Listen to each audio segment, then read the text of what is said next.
So today I'm going to get everybody up to speed on the Laguna Seca M3. I've gotten it a little bit further. I've peeled the right front fender off. I've collected a ton of parts for it. Not everything, but most of everything. And I have discovered more damage, and I've tried to fix some other not so great things about the car that the previous owner did.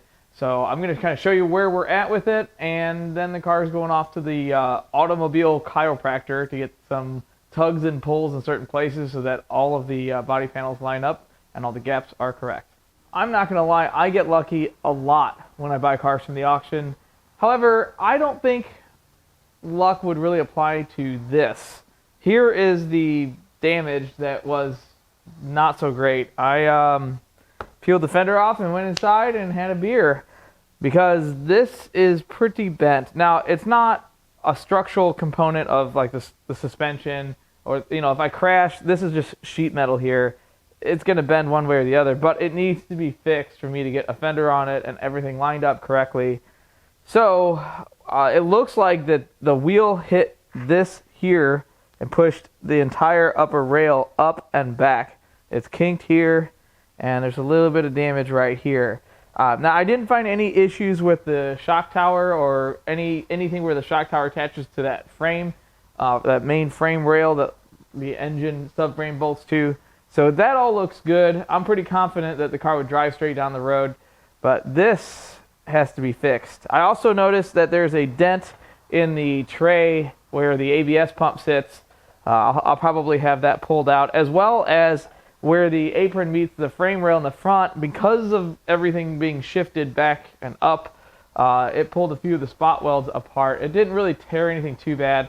I'm pretty sure I don't need to replace any of that metal. It just needs to be pulled back into place, and it might need to be re-welded and new seam sealer and paint. But it's not terrible. I've seen much, much worse get fixed, but I still lost a little bit of sleep over it. I was really hoping I'd pull this off and go, I'm just going to have a fender painted and hang a fender on it, but it is not that easy, unfortunately. I wish I could say that pulling the fender off was a total surprise and I expected to put the fender on and everything worked fine, but I kind of had a few red flags. Well, in this case, seam sealer colored flags.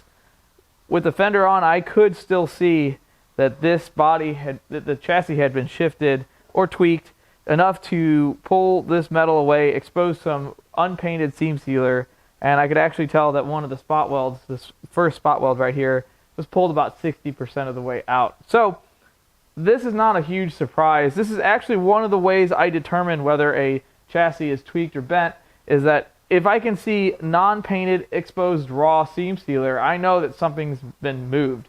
And this was one of the only clues I had that stuff had been tweaked a little, aside from the fact that none of the body panels lined up. But, I've seen people slap stuff together incorrectly, so I didn't really know what I was up against. I just knew that I was going to find something not so happy because of this.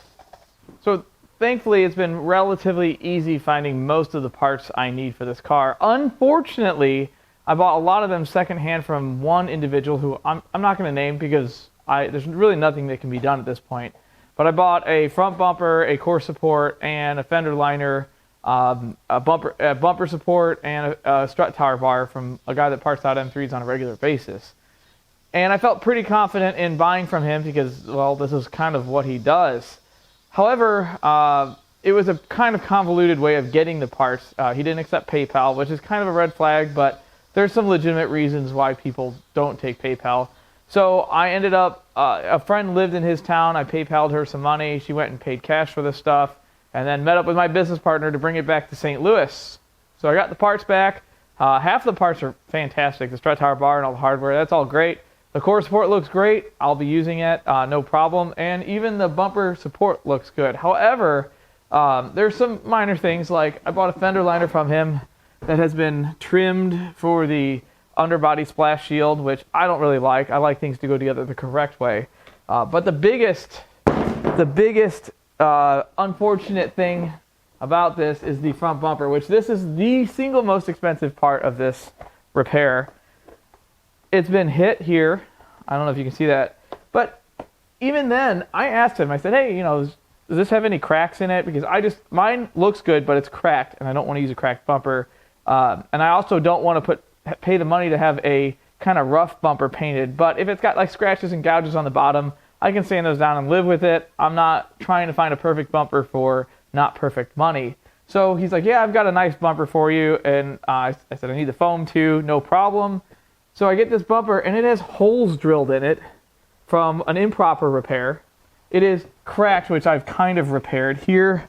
And then this side is cracked like halfway up here. So at the end of the day, I can't really prove that this damage wasn't like that when the parts were picked up, because it wasn't me. It's been through two sets of hands.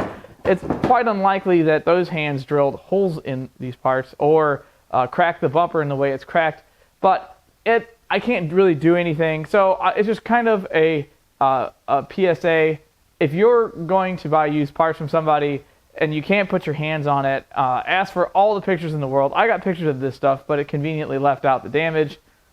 I still feel like I got a fair deal because I got parts I needed.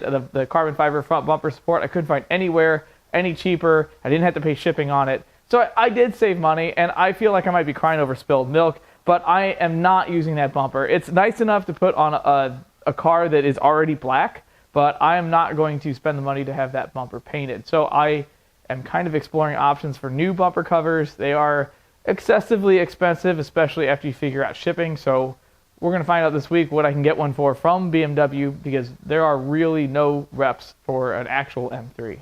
So this one's kind of a bag at the previous owner of the car. This car has the updated LCI taillights on it, and it also came with the optional 3 inches of water in the trunk.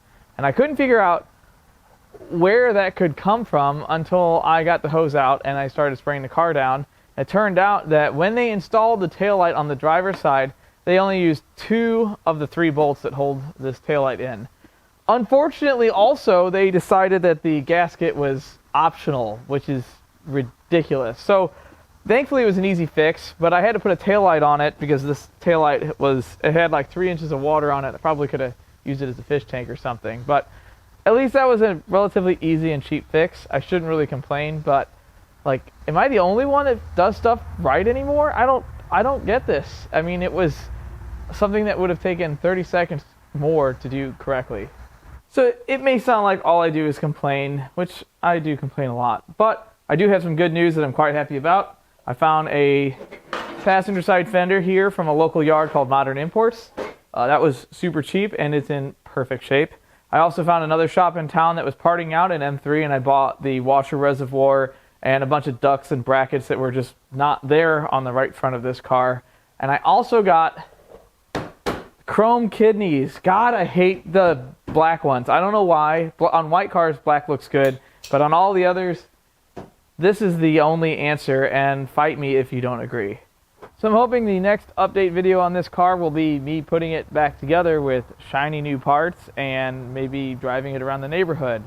But until then, don't forget to subscribe. I've got a lot of work left to do to the Land Cruiser, and I've actually set a date in mind where I'd like to have it done by. I have a goal of October 23rd, which happens to be the 1-year anniversary of the very first video I ever shot on putting the LS in my Land Cruiser.